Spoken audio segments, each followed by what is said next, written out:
Subscribe now and press the bell icon. Never miss an update. Hello friends, नमस्कार। मैं हूं अरुण आस्था trade से। आज मैं आपको बताऊंगा कि आस्था ट्रेड में हम कॉन्ट्रैक्ट नोट को किस प्रकार से समझ सकते हैं।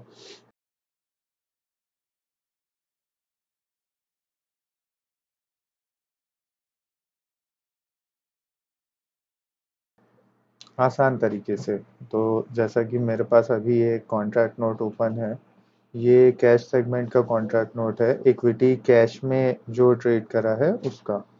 तो देखिए, जैसा कि यहाँ पर इसमें स्टील अथॉरिटी इस पर ट्रेड करा गया है। यहाँ पर बाय क्वांटिटीज और सेल क्वांटिटीज मेंशन है। हमारा जो रेट है फ्रेंड्स, वो ग्रॉस रेट में लिखा हुआ है, जो बाय क्वांटिटी सेल क्वांटिटी पे सेल करा। इसके जस्ट उसके बाद यहाँ पर ये जो मेंशन है, ये है ब्रोकरेज पर यूनिट। तो इसका मतलब ये है कि एक्चुअली आपको जो ब्रोकरेज है वो 0.01% लगता है, बट आपने जितनी यूनिट्स में काम करा है, तो एक यूनिट में आपको कितना लगा वो यहाँ पर मेंशन रहता है। जैसा कि यहाँ पर ये मेंशन है 0.01, ये एक यूनिट का है। तो ये आपको जो ब्रोकरेज पर यूनिट लिखा हुआ है यहाँ पर, ये ब्रोकरेज पर यूनिट जो है, इससे हमें पता चलता है कि एक यूनिट में हमें कितना ब्रोकरेज लगा है। देन उसके बाद जो ये नेक्स्ट कॉलम है, ये है नेट रेट पर यूनिट का। तो यहाँ पर देखिए, जो हमारा नेट रेट आ रहा है, ये आफ्टर डिडक्शन ऑफ ब्रोकरेज है। तो इसका मतलब, जैसे कि हम यहाँ पर नीचे स्क्रॉल डाउन करते हैं, तो यहाँ देखिए, यहाँ पर एक ब्रोकरेज का कॉलम अलग से दिया हुआ है, जिसमें कि ये ब्रोकरेज मेंशन है 24 रुपीज़। तो ये जो 24 रुपीज़ है, ये 24 रुपीज़ इसमें एक्स्ट्रा लगा है, बिकॉज आस्था का जो मिनिमम ब्रोकरेज है वो है 30 रुपीज़। 30 रुपये अगर आपका किसी भी कंडीशन में कंप्लीट नहीं होता है, जैसे कि अगर आपका टर्नओवर है 3 लाख, तो 30 रुपये आपका ब्रोकरेज बनेगा। बट अगर आपका टर्नओवर है 1 लाख, तो आपका ब्रोकरेज बना 10 लाख, 10 रुपये। तो मिनिमम आपने 20 जो है, वो जो 20 एक्स्ट्रा अमाउंट आपके अकाउंट में जुड़ जाएगा, क्योंकि आप मिनिमम रीच नहीं करा है 30 रुपीज़। तो हमें वो उसका ध्यान रखना है। अगर हम मिनिमम रीच नहीं करते हैं 3 लाख का टर्नओवर कम से कम, तो जो भी एक्स्ट्रा अमाउंट बचेगा 30 रुपीज़ कंप्लीट करने के लिए, वो हमारे यहाँ पर ब्रोकरेज पर नेट टोटल वाले कॉलम में यहाँ पर हमें दिखाई देगा। अब इसके बाद देखिए, यहाँ पर हमारा जो पे इन पे आउट ऑब्लिगेशन वाला जो कॉलम है, यहाँ पर काफ़ी लोगों को कंफ्यूजन होता है कि ये हमारा M2M नहीं है, हमारा M2M इससे ज़्यादा था, या हमारा M2M मतलब इतना नहीं है, इससे और 50 रुपये ज़्यादा था, 60 रुपये ज़्यादा था। इस तरह से डाउट्स रहते हैं। तो यहाँ पर जो M2M, यहाँ पर जो पे इन पे आउट ऑब्लिगेशन आपको नीचे आ रहा है, ये एक्चुअली आपका M2M नहीं है। ये आपका जो वो वैल्यू है जो कि आफ्टर डिडक्शन ब्रोकरेज आपके यहाँ पर पे इन पे आउट ऑब्लिगेशन में कॉलम में आया है। तो इतना क्लियर है फ्रेंड्स कि हमारा ब्रोकरेज पर यूनिट के हिसाब से डिडक्ट हुआ, देन उसके बाद पे इन पे आउट ऑब्लिगेशन में हमारा ये जो कॉलम है, इस कॉलम में हमारा अमाउंट आ गया। तो इसमें अभी सिर्फ ब्रोकरेज डिडक्टेड है।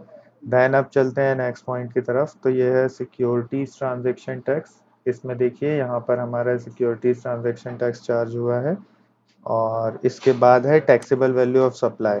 तो फ्रेंड्स, ये जो कॉलम है, specially taxable value of supply, इसको मैं बताना चाहूँगा आपको कि ये वाला कॉलम जो है आपके कैलकुलेशन में एडेड नहीं है।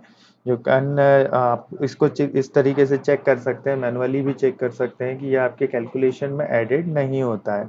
टैक्सेबल वैल्यू ऑफ सप्लाई, ये वैल्यू जो है, ये सिर्फ मेंशन है यहाँ पर। इस वैल्यू के आधार पर जो है हमें जीएसटी चार्ज होता है।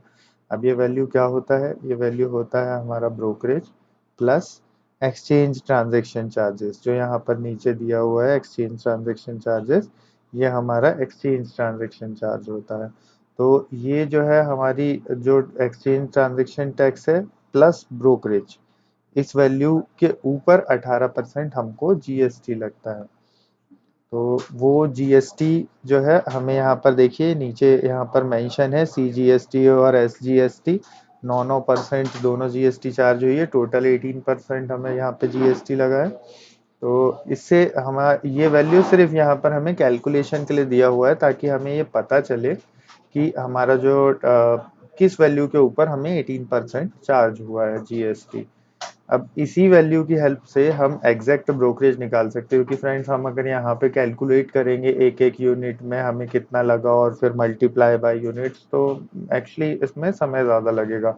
तो इजीएस्ट मेथड ये है कि जैसे ये हमारा 30 रुपीज़ 71 पैसा है, तो हम इसमें से एक्सचेंज ट्रांजेक्शन चार्ज माइनस कर दें, मतलब 71 पैसा हम माइनस कर दें। तो इसका क्लियर मीनिंग ये है कि हमारा जो ब्रोकरेज बचा, बिकॉज ये जो वैल्यू है ये कॉम्बिनेशन है brokerage plus exchange transaction charge का, तो अगर हम इसमें से एक्सचेंज ट्रांजेक्शन चार्ज माइनस कर दें तो हमारा जो वैल्यू बचेगा वो वैल्यू बचेगा 30 रुपीज, तो वो हमारा एग्जैक्ट ब्रोकरेज है। तो इस तरीके से हमें ब्रोकरेज पता चल जाएगा। देन फिर यहाँ पर बाकी गवर्नमेंट टैक्सेस हैं, एक्सचेंज ट्रांजेक्शन चार्जेस और SEBI turnover fees, stamp duty. और इसके बाद ये देखिए फ्रेंड्स, यहाँ पर टोटल जो हमारा माइनस में आया है वो आया है 231 रुपये 75 पैसे। तो ये इस तरीके से हम कैश का कॉन्ट्रैक्ट नोट जो है समझ सकते हैं। चलिए अब मैं आपको एक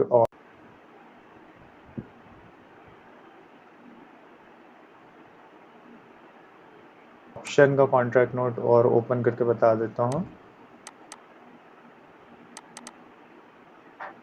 देखिए ये हमारे पास एक ऑप्शन का कॉन्ट्रैक्ट नोट है, ये हमारे पास एक ऑप्शन का कॉन्ट्रैक्ट नोट है। यहाँ पर देखिए ऑप्शन इंडेक्स बैंक निफ्टी जो है, बैंक निफ्टी के एक लॉट बाय करा गया है और एक लॉट सेल करा गया है 21 मई का। इस पर हमने एक लॉट बाय एक लॉट सेल करा है। अब यहाँ देखिए हमारा जो रेट है, हमारा जो बाय का रेट है वो है 24 रुपये और सेलिंग रेट है 19 रुपये 45 पैसे। अब यहाँ पर हम जब चेक करेंगे पे इन पे आउट ऑब्लिगेशन में हमें फिर -131 दिख रहा है, तो हमें यही डाउट है कि हमारा M2M लॉस या प्रॉफिट हमारा इतना तो कैलकुलेट नहीं हो रहा है, हमारा इससे कम या ज़्यादा हो रहा है। तो ये डिफरेंस क्यों? तो डिफरेंस जैसा कि अभी कैश वाले सेक्शन में मैंने आपको क्लियर करा था, यहाँ पर ये जो है ब्रोकरेज पर यूनिट यहाँ पर मेंशन है। तो एक यूनिट में आपको कितना लगा वो यहाँ पर सिर्फ लिखा हुआ है। अब जैसे बैंक निफ्टी का लॉट साइज यहाँ पे 20 मेंशन है, तो इसका मतलब इसके अंदर 20 यूनिट्स हैं, तो हमें एक सिंगल यूनिट पे कितना लगा वो यहाँ पे मेंशन है। जैसा कि यहाँ नीचे सेल साइड पे भी मेंशन है कि हमें सिंगल यूनिट पे कितना खर्चा आया। तो हम इस प्रकार से देख सकते हैं। बाकी फिर ये पे इन पे आउट ऑब्लिगेशन में डिडक्शन होने के बाद जो हमारा ब्रोकरेज चार्ज हुआ है उसके बाद यहाँ पर ये वैल्यू आया है। देन सिक्योरिटीज ट्रांजेक्शन चार्जेस, फिर taxable value of supply. Again taxable value of supply का कैलकुलेशन मेथड वही है जैसा मैंने अभी आपको बताया था कि हमारे एक्सचेंज ट्रांजेक्शन चार्जेस माइनस कर दिए जाते हैं। एक्सचेंज ट्रांजेक्शन चार्ज और ब्रोकरेज को मिला के बनी है ये वैल्यू, जो कि हमारे कैलकुलेशन में कहीं भी एडेड नहीं है, बिकॉज ऑलरेडी ब्रोकरेज हमें ऊपर चार्ज हो गई, एक्सचेंज ट्रांजेक्शन चार्जेस यहाँ पे चार्ज हो गए। तो इस प्रकार से हमें अगर ब्रोकरेज निकालना है तो ये जो हमारा 40 रुपीज़ 43 पैसा है, हम इसमें से 43 पैसा एक्सचेंज ट्रांजेक्शन चार्ज जो है वो माइनस कर देंगे। इसका मतलब हमें जो ब्रोकरेज लगी है वो लगी है 40 रुपीज़। देन आफ्टर इसमें गवर्नमेंट टैक्सेस और अदर चार्जेस मिलाने या माइनस करने के बाद जो टोटल वैल्यू आई है वो ये वैल्यू आई है। ठीक है, तो इस प्रकार से मैंने आपको ये एक ऑप्शन का बिल क्लियर करा है कॉन्ट्रैक्ट नोट। अब मैं आपको एक कमोडिटी का कॉन्ट्रैक्ट नोट और ओपन करके दिखा देता हूँ। तो ये देखिए मेरे पास ये कमोडिटी का कॉन्ट्रैक्ट नोट ओपन है। यहाँ पर जैसा कि नेचुरल गैस उसमें ट्रेड करा गया है, नेचुरल गैस जो स्क्रिप्ट है उसमें ट्रेड करा गया है। इसका 1250 का एक लॉट साइज है। तो इसमें देखिए हमने यहाँ पे 4 लॉट पे बाय करा है, 4 लॉट हमने सेल करे हैं। तो यहाँ पर जो ब्रोकरेज है हमारी 0.01% है, और यहाँ पर एक यूनिट में हमें कितना पैसा लगा है वो यहाँ पर निकाला जाता है। जैसे कि यहाँ पे पर यूनिट आ रहा है 0.01, तो इसका मतलब एक यूनिट पे हमें 0.01 चार्ज हुआ है, बाकी 0.01% के हिसाब से ही हमें ब्रोकरेज लगता है। और यहाँ जैसे कि एग्रीगेट ऑफ नेट टोटल है, तो ये वहाँ पर जो था पे इन पे आउट ऑब्लिगेशन नाम से था, यहाँ पर एग्रीगेट ऑफ नेट टोटल नाम से है। तो यहाँ पर हम जब देखेंगे तो ये हमारा जो ब्रोकरेज हम ना ऑलरेडी डिडक्ट हो चुका है ब्रोकरेज हमारा, उसके बाद ये वैल्यू यहाँ पे नीचे आई है, अभी सिर्फ ब्रोकरेज डिडक्शन है। देन उसके बाद जो गवर्नमेंट टैक्सेस हैं, जैसे कि ये commodities transaction taxes, taxable value of supply जो मैंने कैलकुलेशन मेथड आपको अभी बताया, फ्यूचर में और ऑप्शन में और इक्विटीज में सेम वही चीज़ है, ये taxable value of supply, brokerage plus exchange transaction charges. अब यहाँ पर देखिए 164 रुपीज़ 38 पैसा ये हमारा टैक्सेबल वैल्यू ऑफ सप्लाई है, इसमें से 33 रुपीज़ 92 पैसा अगर हम माइनस कर दें, डिडक्ट कर दें, तो हमारा क्लियर हमें पता चल जाएगा कि एग्जैक्ट ब्रोकरेज कितनी लगी है। जबकि ये taxable value of supply value सिर्फ लिखी हुई है यहाँ पे, इसका कैलकुलेशन से कोई कनेक्शन नहीं, बिकॉज ऑलरेडी हमें ब्रोकरेज चार्ज हो चुकी है, एक्सचेंज ट्रांजेक्शन चार्जेस यहाँ पे लग चुके हैं। तो यहाँ पर ये सब वैल्यू आने के बाद देन उसके बाद फिर हमारा स्टाम्प ड्यूटी डिडक्ट होता है, SEBI turnover fees, exchange transaction charges, ये सारे चार्जेस डिडक्ट होने के बाद जो वैल्यू हमारे पास बचती है वो वैल्यू हमारे अकाउंट में क्रेडिट हो जाती है या फिर डेबिट हो जाती है प्रॉफिट या लॉस के अकॉर्डिंगली। तो इस प्रकार से हम कॉन्ट्रैक्ट नोट को समझ सकते हैं। यहाँ पर देखिए जैसा कि मैं कॉन्ट्रैक्ट नोट में ऑर्डर नंबर है हमारा, अगर कभी हमें लगता है कि हमारा जो ट्रेड है वो किसी तरीके से यहाँ पर जो एग्जीक्यूशन है हमने अलग रेट पे करा है, अलग रेट पे एग्जीक्यूट हुआ है, या आपको आपके ट्रेड को लेकर के कुछ ऐसा डाउट है जो कि आपको हमारे पास से क्लियर नहीं हो पा रहा है, या फिर आप एक्सचेंज से कंफर्म करना चाहते हैं, तो वहाँ पर ट्रेड वेरिफिकेशन का एक ऑप्शन होता है। बट उसको वेरीफाई करने के लिए हमें ट्रेड नंबर की ज़रूरत होती है, तो वो ट्रेड नंबर हमें मिल जाता है हमारे कॉन्ट्रैक्ट नोट से। तो यहाँ पर जैसा कि आप देख सकते हैं ये ट्रेड नंबर्स हैं, ये मेंशन है, यहाँ पर ऑर्डर नंबर भी मेंशन है, और इसके अलावा इसका टाइमिंग भी लिखा हुआ है कि किस समय पे हमने बाय या सेल करा। तो ये डिटेल्स भी हम अपने कॉन्ट्रैक्ट नोट से चेक कर सकते हैं।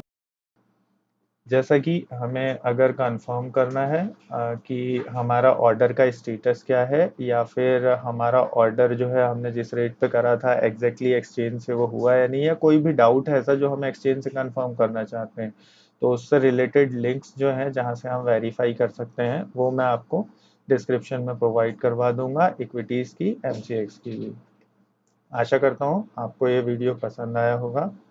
Thank you, thanks for watching.